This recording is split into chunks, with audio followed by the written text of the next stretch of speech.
We are back with Miss Brianna Castillo, extraordinaire. Yeah, you are extraordinarily an awesome, major, awesome realtor. So you can tell this is not edited, people. This is the real deal. This is not recorded or rehearsed.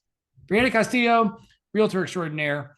The question today on the docket, because somebody asked, they are about to list their home and they want to know what they should expect as far as commissions. And I have a feeling they're asking because there was a big old hubbub headlines about realtor commissions that came out in the paper recently.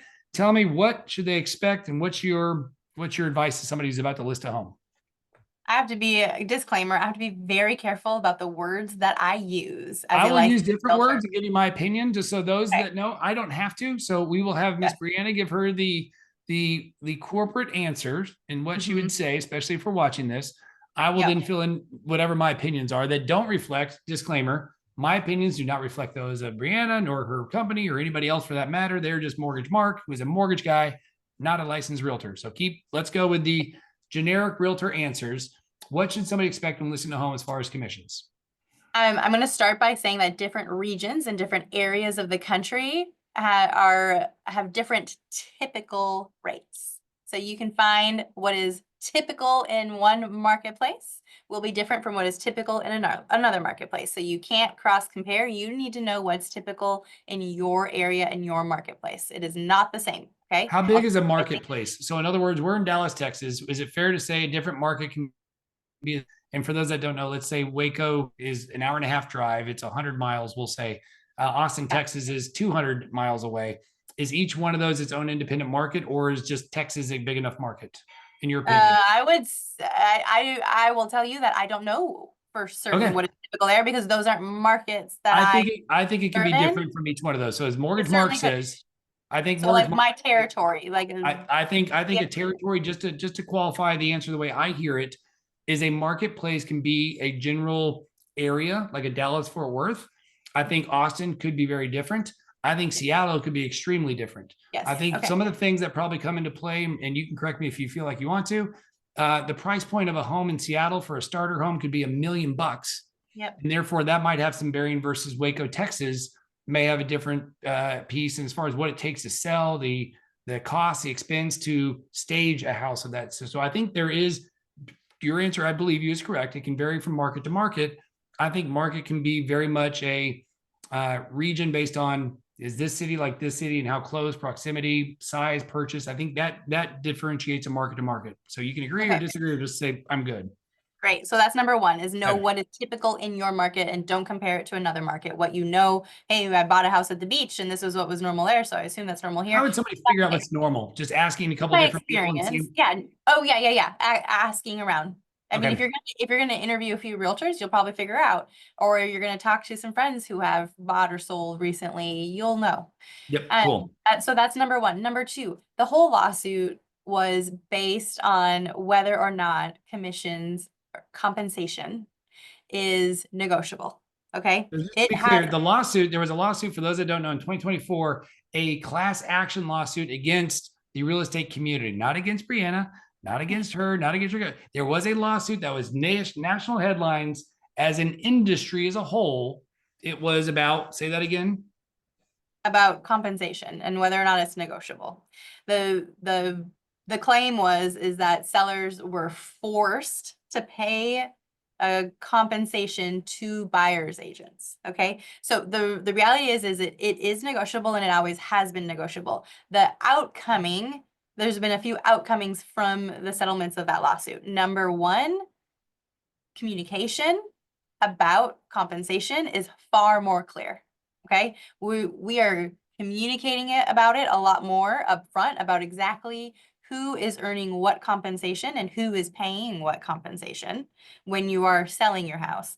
On the purchase side, it is no longer legal to show a property that you are not if you're not representing the seller. It's no longer legal to show that property to a buyer if you do not have a buyer's representation agreement in place with that buyer. All Okay. right, let's That repeat. That buyer, is so huge. That is so huge. So in the old days, previous to this lawsuit against the real estate community, as a buyer could call somebody up and say, "Hey, realtor, can you meet me at this house in 30 minutes?" And they go so and they look at it.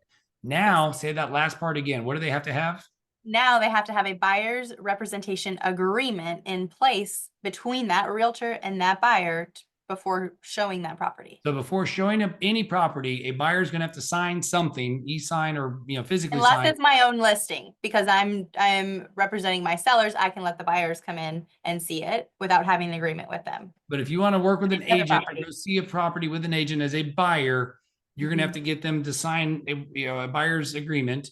If Yes. it's the listing agent's listing, they already represent the seller. So the whole point to say the language now, what the lawsuit did is made it to where it's very clear, very obvious, because it was, to your point, it was always negotiable.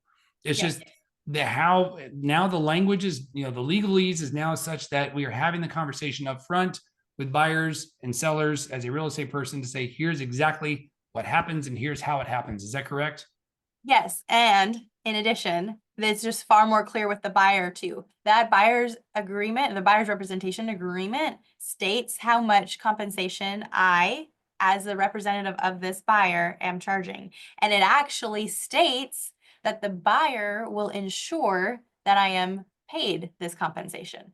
Okay? That means that, Mark, if my buyer wants to buy your house, and you decided that you're not going to offer any compensation, you're not willing to compensate a buyer. As a seller, I've said I'm not paying anybody.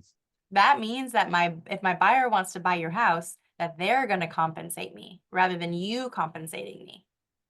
Which, guys, it sounds like it's a big difference.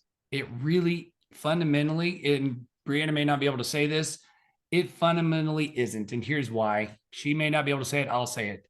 If a buyer wants to buy a house and all of a sudden they need to pay the realtor the 3%, they can come back to said buyer, to said seller and say, man, we'd love to buy it, but at this point, how about we raise the price? I mean, again, it's not exactly the terminology, so I don't need you to head nod or anything to it. But if I'm going to buy a house for 300 grand and this suddenly somebody's got to pay 9 grand, making up a number here, for commissions or closing costs or anything of that nature, mortgage closing costs can be covered by the seller. You go back to seller and say, hey, seller, I like your house for the 300. Why don't I pay 309? And you covered these costs. It could be closing costs. It could be taxes, insurance.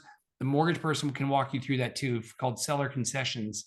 So even if the seller says, hey, I'm not doing it, there is a way they'll do it. They just basically, what they're really saying is, I don't want to pay more than this amount. So if you raise the price of the sales price, then you can roll, air quotes, that's how you roll it in.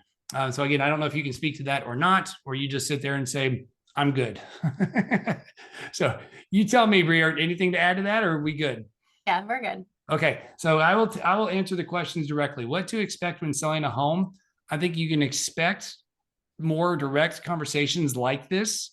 A great agent will make sure you know all the options. My opinion in life is you get what you pay for. I truly believe it. There are discount people out there, both on mortgage side and on real estate side. And I can assure you, in my expert opinion, it is worth every penny, because what you don't see and what you don't experience and what you don't know, there's so much behind the scenes that I will pay. And so in my area, the North Texas area, 3% is common and normal. I know there are agents that charge 2 or 1.5. I've sold, I bet I've sold 20 homes or close to it, 20 properties. Every single time, full comp to all parties involved is what I paid as a seller. Willing to do it, happy to do it, worth it. So that is Mark Pfeiffer's opinion, not that of anybody else on this video, but that is my opinion. Is I would expect whatever is normal, you get what you pay for. And if you want your house to sell fast, sell quickly, get the time and attention and the love you deserve, and get the communication and get the marketability to where the most eyeballs see it so that you can get the highest and best price, it is my opinion you should pay. I would even pay more if somebody wanted me to. If they can show me the reason why, I'm not just a sucker to pay. If there's value, pay for it. So Bree's Love it. nodding, but she's not agreeing to that. She's just saying it's Right. just a casual bypass of a watch. But that's what you can expect when selling a home. So if you have any questions, comments, or think I'm an idiot, feel free to say what you want to say. We appreciate you watching, and we'll see you soon.